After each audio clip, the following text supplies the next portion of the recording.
خب ما باشد ادامه میدیم و چون گفتیم در مهمانی ما هستند صاحبکار مشاور مالیوی و راهبر مرکزی رشد انسان سما در ولایت سوخت رستمی رحمت الله بار دیگر خوش آمدید و چه خیلی که ما قبلا اعلان نمودیم موضوع امروزه مانعه ها است برای رسیدن به مقصدها برای رسیدن به کامیابی ها در راه متاسفانه با ما مانعه ها روبرو می شوند و امروز ما صحبت میکنیم در بابت چطور برطرف نمودن آن همین مانعه ها. بار دیگر السلام علیکم بینندگان عزیز. البته هر یک دشواری که برای آدم روبرو میشد این باعث تولید قابلیت انسان میگردد، یعنی برای برطرف کردن انسان قابلیت نو پیدا میکند. خود ببینید که باغبان وقتی که میخواهد نهال‌ها رو رشد دهد نگاه بین کند او چیکار میکند؟ خودش آب را نمیکشاند و میخواهد جویبارها رو تازه میکند که تا که آبها بی‌مانع به درختان روند، یعنی درختان رشد کنند. و اینچنین اینه بینید که برای رشد کردن درختان باز چی خلال میرساند؟ پیش از همه این علف‌های بیگانه، خار، زرپیچک چیکار میکند باغبان؟ آنها رو برطرف میکند که تا که نیالها خوب رشد کنند. خب اینه بینید که وقتی که شما یگان محصولات بارآوردنی میشوید و آن رو با یک نفر پیشنهاد میکنید، با دو نفر پیشنهاد میکنید، وقتی که آنها رد کردن الکی بسیار کسا قابلیت خود رو گم میکنند. یعنی با بار خود با محصولات خود الکی اعتمادشان گم میشد. با اون چیزی رو آنها از راهی یعنی مقصدشان دست میکشند. خود اینه بینید که یا که شما در سر یگان فکر دارید، ایده خوب دارید برای تشکیل کردن تجارت یا یگان کار کردن، شما میرید با کی مصلحت میکنید؟ میرید مصلحت میکنید با دوستتون و اون دوستتون یگان نتیجه خوب خودش ندارد. برای شما چی میگوید؟ تو دانا هستی، اگر این ایده میشد دیگرها میکردن. شما میرید دویم کس با خویش تبار رفته مصلحت میکنید. خویش تبار چی میگن؟ این کاری ناشدنی است، ناشده نیست. و چونین سخنها شما را الکی راه افتاده میکنند. الکی شما از همون ایده‌ای که خوبی که در سری شما بود چندین وقت به سری خود گرفته میگشتید اون را الکی شما به این ایده ها خیانت میکنید، یعنی از برش میبروید. یعنی همان نفرانی که ما مصلحت میپرسیم مانع میشوند برای پیشروی کار. البته و میبینید که بعد از چند وقت، بعد از نیم سال، یک سال یا یک ماه همون فکر شما رو دیگر کس عملی کرده است. یعنی فکری خوب بود، یعنی جرأت نبود یا مانع بود که شما نتونستید از همون مانع گذشته توانید. خود یک نفر در دولت‌های آمریکا و اروپا چنین در ما هم هست که سوخته میفروشند، یعنی مال و اشیاءشان رو سوخته میکنند. یک نفر یک جوان نو به کار شروع میکند و به خود قرار میکند که یک مغازه بود در همون شهر کوچک بود و به این جوان هیچ کس باوری نداشت که او موفق میگردد. او چیکار کرد؟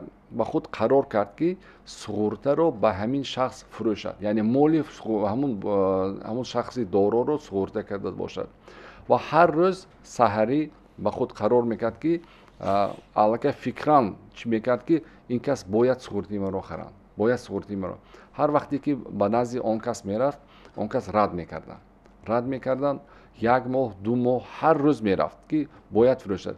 به همون شخص نه هر کس رفته جرأت میکرد که سخن کنه، چون شخصی دارو بود و بود.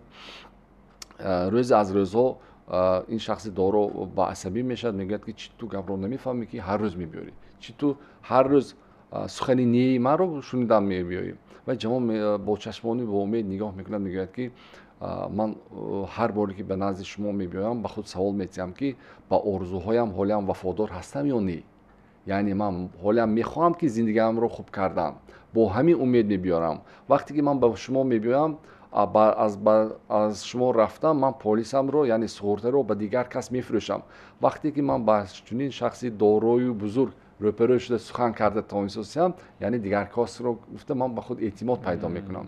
وقتی که این سخنها رو و شخصی دارو میشنود جوانی خودش به اسم میبیارد و تمامی مال و اشیای خود را آن کس سوخته میکند به همین جوان و این جوان رو نه بلکه خودش به دیگر دوستانش توصیه میکرد که همین جوان باید، چون این از راهی مقصدی ماندگیش نگشت، یعنی یک بار، 10 بار، 100 مرتبه رفت لیکن به مقصدش رسید. یعنی ҳамин вақте ки мо мехоҳем ба мақсадҳоямон расем, мо бояд қавӣ бошем ба иродаи худамон. як бор не гуфтани як кас ба мо монеъ набояд бошад. бисёре ко ҳамин корро оғоз мекунанд, ба ён кас пешниҳод мекунанд, ё рафта пешниҳод кардан аллакай шарм медоранд. дар фикрашон чунин фикрҳо ҳаст ки ман чӣ пешниҳод мекунам, чӣ мегӯям, чӣ сухан мегӯям, ҳамин фикре ки дар майна дорад мо қафо мекашад. яъне медонем ки анҳамин пешниҳод кардани мо барои мо муваффақият мебиёрад, моро ба мақсад мерасонад. новоста аз ин мо ба худ бовариҳомон нест, ё пешакӣ аллакай баҳо медиҳем ки ҳозир ман рафта пешниҳод мекунам бо ин одам негуфтанаш мумкин барои ҳамин намерам, аллакай дар фикри худ мо аллакай монеъ пайдо мекунем. лекин мо ба кадом коре ки шурӯъ кардем, албатта шахсоне ки ба мо кӯмак мерасонанд, шахсоне ки ба мо лозима, ҳама ба мо рӯбарӯ мешаванд. худ бинед ки фалсафаи мӯрча, ҳамин мӯрча худаш ҷонвари хуб, лекин чӣ қадар аз ин ибрат гирифтан мумкин. ина бинед ки вақте ки мӯрча ягон коре карда бошад, ягон монеъ, ягон қишро ба наздаш монед, ӯ албатта аз чедаш гузашта мерад, яъне монеъро бартараф мекунад. ҳар як монеъе ки ба ӯ рӯбарӯ мебиёд аз андозаи худи мӯрча то чӣ андоза бузург асту аз ин бузургиаш ҳам наметарсад. ё бинед ки фалсафаи мӯрчагон чӣ кард, ба якдигар кӯмак мерасонад, яъне ҳамин донаи ноне ки гирифта рафтост аз якдигараш намегирад, кӯмак мерасонад. шабу рӯз дар меҳнат аст. ина бинед ки аз монеъ натарсидану ба мақсад расидан мӯрчагон қавитар ҳастанд. ман баъзе соҳибкорро ба ман ба маслиҳат мебиёранд, барои маслиҳатгарӣ барои рушд кардани соҳибкоришон. ман ба онҳо мегӯям ки ҳамин мӯрча ба ибрат бояд бошад. агар хоҳӣ ки коргаро, ҳамкасбо, худотон аз монеъ натарсидану ба мақсад расидан, ҳамин расми мӯрчаро дар офисотон дар ягон чед монитон ки ҳама бинад. аз мӯрча ёд гирад ки чӣ хел монеъҳоро бартараф мекунад, чӣ хел ба мақсади худ мерасад. яъне имрӯз дар корхона, дар зиндагӣ бисёр кас аз ҳисоби монеъ, аз ҳисоби ки ягон монеъ шуд, аз орзуҳои калони худ даст мекашанд. яъне зиндагии шоистае ки онҳо карда метавонистанд, аз ӯ даст мекашанд. худ ина бинед ки акбарҷон, вақте ки мо муносибати мо ба ҷавоби рад гуфтем, вақте ки ду кас агар бо маслиҳат кор кунад, яъне ду кас якҷоя ягон чизро ҳал кунад, ин як чизи хуб пайдо мешавад. ина бинед ки як трос мегӯянд ё симе ки борбардор аст, ӯ метавонад 10 тонн борро бардорад. вақте ки ду сим як мешавад, 30 тонн борро мебардоштааст. яъне 20 тонн де 30 тонн мустаҳкамтар мешавад, яъне пурқувваттар мешавад, бо изофатар мебардорад. вақте ки ман русо мегӯянд ки нет умнее нас чем место взятое, яъне ду кас аз ду кас бисёртар вақте ки шахсон ягон фикр мекунанд, маслиҳат мекунанд, яъне нерӯи қуввӣ пайдо мешавад. нерӯ пайдо мешавад ки ҳамонро бештар ҳал кардам. барои ҳамон шахсе ки мехоҳад ки муваффақ бошад, як ҷое бояд кор кард, як ҷое бояд рафт ба ягон мақсад. ҳеҷ гоҳ кӯшиш накунем ки ман худам ҳаракат мекунам, ман худам ба муваффақият мерасам, ман худам соҳиби анамон чиз мешавам. дуруст. вақте одам як ҷое кор карданро меомӯзад, як ҷое рафтанро меомӯзад, онҳо бештар ноил мешаванд ба натиҷаҳои хуб. хуб ина бинед ки вақте ки шумо ба ён кас рафтиду, маҳсулоти шуморо, фикри шуморо рад кард, ба ҳамон шахс дигар нарафтан накун, ба он шахс дигар пешниҳод накардан накун.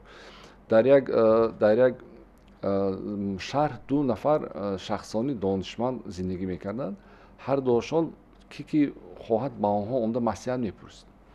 як нафаросон сал фикри ғараз дошта, гуфтанд ки як ҳамон дигар хиратмандро ман як шарманда кунам.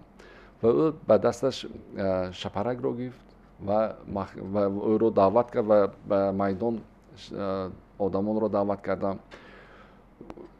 гуфт ки ҳамин шапарак дар дасти ман зинда аст ё мурда. ай хиратманди аввал одами хиратманд буд. гуфт ки ман агар ҳозир шапарак мурда гӯям, ту сар метӣ ва зинда аст. агар ман зинда гӯям, дастатро мефишорӣ ва мемурад. яъне ҳамон зиндагии шапарак дар дасти ту. хоҳӣ зинда аст, хоҳӣ вай мурда аст. яъне барои ҳамин мегӯянд ки ҳар як кор ба дасти худи одам аст. یعنی هر یک عمل، هر یک کار، هر یک آرزوهایی که نیکی هست در دست عمل شوی آن در دست خود شخص است. از خود انمان انسان وابسته است. خود انسان میتواند روی خود را انتخاب کند و خود انسان میتواند به انمان سمت حرکت کند. اکنون ببینید که اکبر جان البته مشکلی در همه دوره هست. در همه کس هست. این نباید مشکلی ما رو افتاده کند. اینا ببینید دو شخصیت هستند، دو طبقه آدم ها هستند. یکی طبقه آن هستند که از مشکلی ترسیده از آرزوهایشون برمیگردند، دست میکشند. دویم طبقه آن است که از مشکلی قوت میگیرند. یعنی مشکلی که در راهشان آمد این باعث باز هم پرقوت کار کردن و بیشتر کار کردن و یعنی به نتیجه رسیدن می باشد. برای همین دو طایفه شخصان هستند. ما توانیم که هر یک تا ما این مانع ها رو گذر کرده تونیم. یعنی از مانع ما نباید ترسیم. مانع ها دشواری بود هست، این میماند، به این نمیشد. همین خود قضاوت کنید که خود همین چی هم بادبرک میگویند، لالک میگویند کدام وقت بالا میره، که باد باشد. باد از کدام طرف باشد؟ از پیش باشد، از قفاش نه. برای همین ما نباید از این مانع ها ترسیم. یعنی مقصد چنین است که البته ما زندگی در دست داریم، ما فرصت داریم، امکانیت داریم و البته در برابر آن آرزو و مقصدهای داریم.